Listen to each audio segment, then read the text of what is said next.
Bien-aimés dans le Seigneur, bienvenue ce jour, ce matin, à cette nouvelle émission. Nous rendons infiniment grâce à Dieu pour ce merveilleux jour de faveur, de bénédiction qu'il nous donne de vivre. Ce matin, nous allons continuer à parler de la venue du Seigneur. Nous parlerons ce matin de la résistance, de résister aux moqueries des hommes. La Bible dit que dans 2 Pierre 3, à partir du verset 3 au verset 10, la Bible dit que sachez tout d'abord que dans les derniers jours, des moqueurs viendront qui vivront au gré de leurs propres désirs.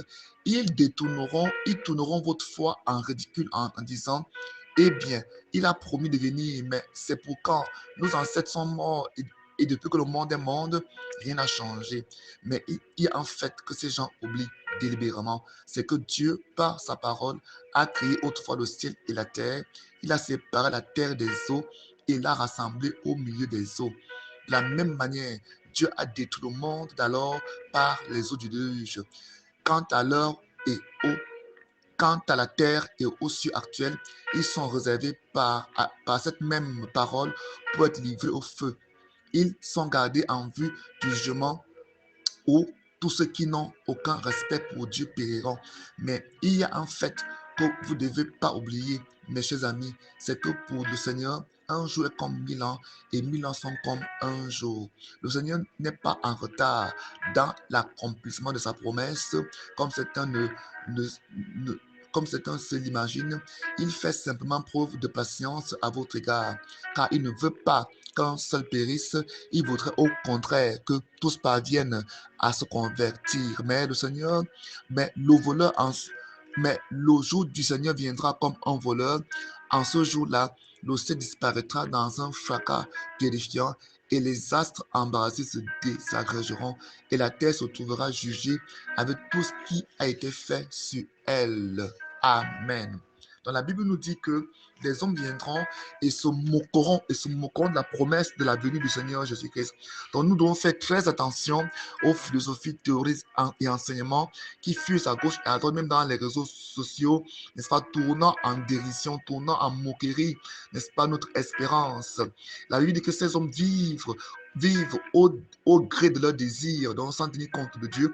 La Bible dit que ils tourneront, n'est-ce pas, la venue du Seigneur dérision, en moquerie. Ils oublient en fait, c'est que dans la parole de Dieu, dans 2 Pierre 3, verset 5, la Bible dit que la terre a été créée au milieu des eaux. Au milieu des eaux. Et quand on va lire dans le livre de Genèse chapitre 6, je crois, Genèse chapitre 6, le verset 11, la Bible dit que lorsque le déluge commença, Genèse 7, verset 11 dit ceci. L'an 600 de la vie de Noé, le 17e jour du deuxième mois de l'année, quand toutes les sources des eaux souterraines jaillirent et que les écluses du ciel s'ouvrirent, verset 12, la pluie tomba sur la terre pendant 40 jours et 40 nuits. Et il faut comprendre que le déluge, donc, n'est-ce pas, les eaux souterraines, les sources, n'est-ce pas, des eaux souterraines s'ouvrirent et laisser jaillir du sol, n'est-ce pas, des eaux. Et les eaux qui étaient dans le ciel tombaient, la pluie tomba. Et j'aimerais ici ajouter une information très précieuse pour moi, c'est que à cette époque-là, quand Noé reçut la promesse, la révélation de la destruction de l'ancien monde, la pluie n'avait jamais tombé. La pluie n'était jamais tombée, ni la neige. Il n'y avait pas de saison.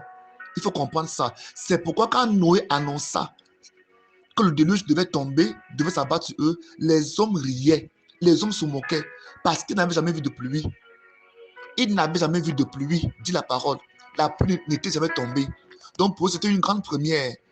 Et les scientifiques, à l'époque, l'ont démontré clairement que ce n'était pas possible qu'il pleuve. Bien. Alors, pourtant, c'était réel. La Bible déclare que lorsque le temps arriva, les sources, les portes des sources, les sources souterraines s'ouvrirent et laissaient jaillir. Donc, l'eau commence à jaillir du sol avec puissance. Et la pluie tomba. Donc, les eaux qui étaient en bas et les eaux qui étaient en haut se lâchèrent. Et toutes ces deux eaux se versaient sur la terre. C'est ça qu'on appelle déluge. Bien. Donc, les hommes pensent que ça ne va pas se manifester. Ça va se manifester. C'est pourquoi il faut être prêt. Il faut être prêt. Deuxième exemple. Ici, dans 2 Pierre 3, verset 5, ici, Pierre parle, il parle clairement des eaux. Et il dit, à partir du verset 7 et au verset 10, que quant à la terre actuelle, quant aux cieux actuels, ils sont réservés par cette même parole pour être livrés au feu. Ça veut dire que ce ne sera plus de l'eau souterraine ou bien l'eau céleste qui tomberont sur la terre, mais sans le feu, dit 2 Pierre 3, verset 7 et verset 10. Quant à la terre et aux cieux actuels, ils sont réservés par cette même parole pour être livrés au feu. Ils sont gardés en vue du jugement où tous ceux qui n'ont pas de respect pour Dieu périront. Verset 10. Mais le jour du Seigneur viendra comme un voleur. En ce jour-là, le ciel disparaîtra dans un grand fracas terrifiant. Les astres embrasés se désagrégeront et la terre se trouvera jugée avec tout ce qui a été fait sur elle. Il faut bien comprendre ça. Et l'accomplissement de 2 Pierre 3, verset 7 et verset 10, n'est-ce pas, se manifeste dans le livre de Genèse. Là où la parole de Dieu parle de Sodome et Gomorrhe, comment Dieu a jugé 2 villes impénitentes. Comment le feu est tombé du ciel et a consumé. C'est pour dire que si tu as déjà fait ça une fois, il le fera encore. Donc, tous ceux qui disent que c'est faux, que c'est un enseignement faux, que l'Église se tienne en garde. Amen. Au verset 11, la Bible dit que puisque l'univers doit ainsi disparaître, ainsi se désagréger, quelle vie sainte vous devez mener, mes frères, et combien vous devez être attachés à Dieu. Donc la parole de Dieu nous demande de mener une vie sainte et de travailler notre attachement à Dieu, de travailler notre vie spirituelle. Verset 12. En attendant que vienne le jour de Dieu et en attendant sa venue, ce jour-là, le ciel en feu se désagrégera et les astres embrasés tomberont. Mais nous attendons, comme Dieu l'a promis, un nouveau ciel et une nouvelle terre où la justice habitera. Amen. C'est pourquoi, mes chers frères, dans l'attente, faites tous vos efforts pour que Dieu vous trouve pur et irréprochable, car à ses yeux, dans la paix qu'il donne. Amen. Amen. Amen. Comprenez bien que la patience du Seigneur est le salut des hommes.